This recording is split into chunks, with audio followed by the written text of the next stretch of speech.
Welcome back to 1 Minute Chemistry. Today we are going to discuss about a very important topic of chemistry called isomerism. Isomerism is one of the most important characteristics of organic compounds. And when we talk about isomerism, the compounds having the same molecular formula but different chemical and physical properties are called isomers and the phenomenon is known as isomerism. तो जहाँ तक बात है isomerism की, जब दो या दो से ज़्यादा कंपाउंड्स जिनका मॉलिक्यूलर फार्मूला सेम होगा लेकिन उनकी फिजिकल और केमिकल प्रॉपर्टीज़ डिफरेंट होंगी, उन्हें हम आइसोमर्स कहते हैं और इस फिनोमिनन को आइसोमेरिज्म कहा जाता है। जहाँ तक आइसोमेरिज्म की बात है तो ये आइसोमेरिज्म दो किस्म का होता है। एक होता है स्ट्रक्चरल आइसोमेरिज्म और एक होता है स्टीरियो आइसोमेरिज्म। स्टीरियो आइसोमेरिज्म आप ज़रा देर बाद पढ़ेंगे, जहाँ पे हम बात करते हैं बेटा जो स्पैटियल अरेंजमेंट होता है एटम्स का 3 डायमेंशनल स्पेस के अंदर, उसे स्टीरियो आइसोमेरिज्म कहा जाता है। जहाँ पे हम मीज़ो कंपाउंड्स की बात करते हैं, जहाँ पे हम एनेंशियोमर्स की बात करते हैं, जहाँ पे हम ज्योमेट्रिकल आइसोमेरिज्म, ऑप्टिकल आइसोमेरिज्म की बात करते हैं। तो there is a lot more to be discussed, but यहाँ हम बात करेंगे स्पेसिफिकली सिर्फ स्ट्रक्चरल आइसोमेरिज्म की। तो बेटा याद रखना, स्ट्रक्चरल आइसोमेरिज्म में कंपाउंड्स जिनका मॉलिक्यूलर फार्मूला सेम होगा लेकिन स्ट्रक्चर डिफरेंट होगा। स्ट्रक्चर डिफरेंट होने का मतलब यह है बेटा कि जो अरेंजमेंट होगा एटम्स का विद इन द मॉलिक्यूल वो डिफरेंट होगा। तो ऐसे आइसोमेरिज्म को स्ट्रक्चरल आइसोमेरिज्म कहा जाता है। और स्ट्रक्चरल आइसोमेरिज्म बेटा 6 टाइप्स का होता है: चेन और nuclear isomerism, position isomerism, functional isomerism, metamerism, tautomerism and then there is ring chain isomerism। तो बेटा वन बाय वन हम इनको डिस्कस करने की कोशिश करेंगे। तो यहाँ पे हम पहली बात करेंगे बेटा किसकी? पोजीशन आइसोमेरिज्म की बेटा। तो यहाँ पे जो हम बात करेंगे पहले बेटा पोजीशन आइसोमेरिज्म की। तो पोजीशन आइसोमेरिज्म में क्या होता है? कंपाउंड्स जिनका सेम स्ट्रक्चर होता है कार्बन चेन का, लेकिन जो पोजीशन होती है मल्टीपल बॉन्ड की, यानी कि डबल या ट्रिपल बॉन्ड की जो पोजीशन होती है या फंक्शनल ग्रुप की जो पोजीशन होती है कार्बन चेन में, वो डिफरेंट होती है। तो इस फिनोमिनन को पोजीशन आइसोमेरिज्म कहा जाता है। बेटा जैसे कि अगर आपको यहाँ पे दिख रहा है कि मेरे पास एक कंपाउंड है ब्यूट 1 इन और ब्यूट 2 इन। अगर आप इन दोनों में कंपैरिजन देखोगे, यहाँ पे जो डबल बॉन्ड की पोजीशन है वो कार्बन नंबर 1 पे है, यहाँ पे जो डबल बॉन्ड की पोजीशन है वो कार्बन नंबर 2 पे है बेटा। तो दोनों का फार्मूला है C4H8 और इसका भी फार्मूला है C4H8। तो फार्मूला दोनों का सेम है C4H8। यहाँ आप देख सकते हो 1 कार्बन 2 कार्बन 3 और 3 एक कितने हो गए बेटा? 4 कार्बन। हाइड्रोजन 2 2 और 1 हो गए 3 3 2 हो गए 5 5 3 हो गए 8। दोनों में 8 हाइड्रोजन और 4 कार्बन है। तो फार्मूला दोनों का C4H8, लेकिन डबल बॉन्ड की पोजीशन, यहाँ डबल बॉन्ड की पोजीशन कार्बन नंबर 1 पे और यहाँ डबल बॉन्ड की पोजीशन कार्बन नंबर 2 पे। तो वो ब्यूट 1 इन और but 2 ene, these are position isomers बेटा।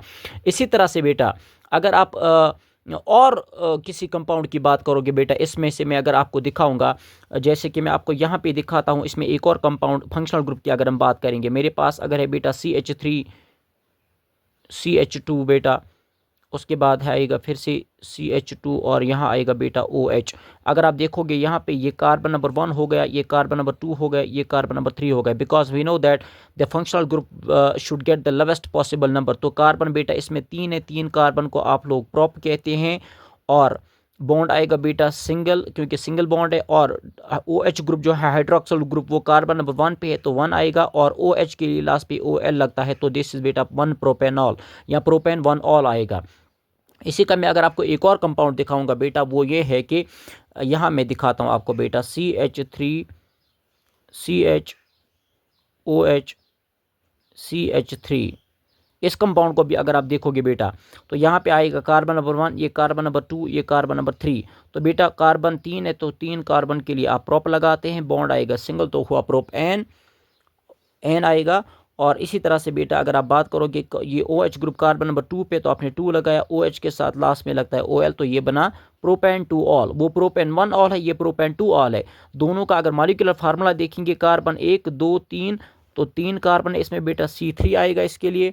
और C3H कितने हैं? हाइड्रोजन कितने? 3 3 तो हो गए 5 5 हो गए 7 और 8, C3H8 और OH आएगा बेटा C3H8O।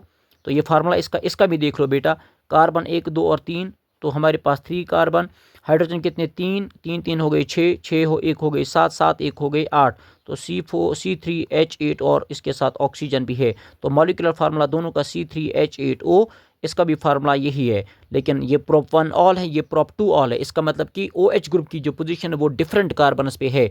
जब पोजीशन होगी फंक्शनल ग्रुप की या डबल बॉन्ड की डिफरेंट या ट्रिपल बॉन्ड की, ऐसे आइसोमेरिज्म को बेटा हम पोजीशन आइसोमेरिज्म कहते हैं। उसके बाद बेटा बात करते हैं चेन और न्यूक्लियर आइसोमेरिज्म की। चेन और न्यूक्लियर आइसोमेरिज्म में कंपाउंड्स का मॉलिक्यूलर फार्मूला तो सेम ही होता है, ये तो आप जानते ही हैं, लेकिन जो अरेंजमेंट होगा कार्बन चेन का वो डिफरेंट होता है विद इन द मॉलिक्यूल। तो जब भी कार्बन का जो अरेंजमेंट होगा विद इन द मॉलिक्यूल वो डिफरेंट होगा, ऐसे आइसोमेरिज्म को बेटा हम चेन और न्यूक्लियर आइसोमेरिज्म कहते हैं। जैसे कि आपको मैं बेटा बात कहूँगा ब्यूटेन की या 2 मिथाइल प्रोपेन की बात करूँगा। अगर मैं ब्यूटेन की बात करूँगा सिंपली CH3 बेटा, CH2 single bond, CH2 single bond, CH3। अगर आप इसकी बात करोगे तो बेटा 4 कार्बन है, यहाँ पे C4 आएगा। हाइड्रोजन कितने, 3, 2 हो गए 5, 2 हो गए 7, 7 3 हो गए 10, तो C4H10 है बेटा, ये इसका फार्मूला है। लेकिन अगर ये हो गया ब्यूटेन, सिंपली जो ब्यूटेन है, ब्यूटेन। लेकिन बेटा अगर मैं 2 मिथाइल प्रोपेन की बात करूंगा तो वो आएगा ऐसे CH3 CH single bond, CH3 single bond, CH3। तो ये हो गया। अब यहाँ पे देखो आप, यहाँ पे ये मिथाइल ग्रुप जो है, जो सबस्टिट्यूएंट है, ये carbon number 1, carbon number 2, carbon number 3, तो ये कार्बन नंबर 2 पे है। तो मैंने क्या लिखना है इसका नाम बेटा, शाबाश, इसका नाम आएगा 2 और कार्बन है मेरे पास 3, तो आएगा मिथ। तो हुआ ना मिथाइल, यानी कि 2 मिथाइल, यानी कि ये कार्बन नंबर 2 पे है, पोजीशन 2 पे है मिथाइल ग्रुप, तो आएगा 2 मिथाइल। और कार्बन मेरे पास 3, तो 3 के लिए हम प्रॉप लगाते हैं, बॉन्ड है इनमें सिंगल, तो आएगा प्रोपेन, तो 2 मिथाइल प्रोपेन बन गया ये। लेकिन अगर आप इसमें देखोगे दोनों में, इन यहाँ पे भी C4H10 है, यहाँ पे भी C4H10 है, लेकिन यहाँ पे पोजीशन आप अगर आप देखोगे कार्बन चेन की पोजीशन जो है वो डिफरेंट है। तो ऐसे आइसोमेरिज्म को बेटा हम कहते हैं चेन और न्यूक्लियर आइसोमेरिज्म। फिर बेटा हम बात करते हैं फंक्शनल आइसोमेरिज्म की। तो फंक्शनल आइसोमेरिज्म में कंपाउंड जिनका मॉलिक्यूलर फार्मूला सेम ये आप जानते हैं, लेकिन जो फंक्शनल ग्रुप होगा वो डिफरेंट होगा, ऐसे आइसोमर्स को फंक्शनल आइसोमर्स कहा जाता है या इसे फंक्शनल आइसोमेरिज्म कहते हैं। तो बेटा याद रखना आप हमेशा कि जैसे मैं यहाँ पे 2 फंक्शनल ग्रुप्स की बात करूंगा, अल्कोहल और ईथर की बात अगर मैं करूंगा, अगर आप देखोगे एक कंपाउंड में बनाता हूं बेटा यहाँ पे आपके लिए, तो एक है बेटा CH3 CH2 और उसके साथ है बेटा OH हमारे पास, CH3 single bond CH2 OH। तो यहाँ पे ये क्या है, इस कार्बन का, इसका नाम क्या है, कार्बन 2 है, तो इथ आएगा बॉन्ड सिंगल N और लास्ट में OH है, तो इसके लिए OL लगता है, इथेनॉल। लेकिन अगर मैं आपको यहाँ पे दिखाऊँ ये वाला कंपाउंड CH3OCH3, तो यहाँ पे इसका नाम क्या है, इसका नाम है मिथाइल ग्रुप, मेरे पास 2 है, तो इसके लिए आएगा डाई, और इनका नाम है मिथाइल, तो ये आएगा डाईमिथाइल। और जहाँ पे भी 2 अल्काइल ग्रुप के बीच में ऑक्सीजन होता है तो उसे ईथर कहते हैं, तो this is called dimethyl ether, या इसे कहते हैं मिथॉक्सी मीथेन भी इसको कहते हैं, मिथॉक्सी मीथेन।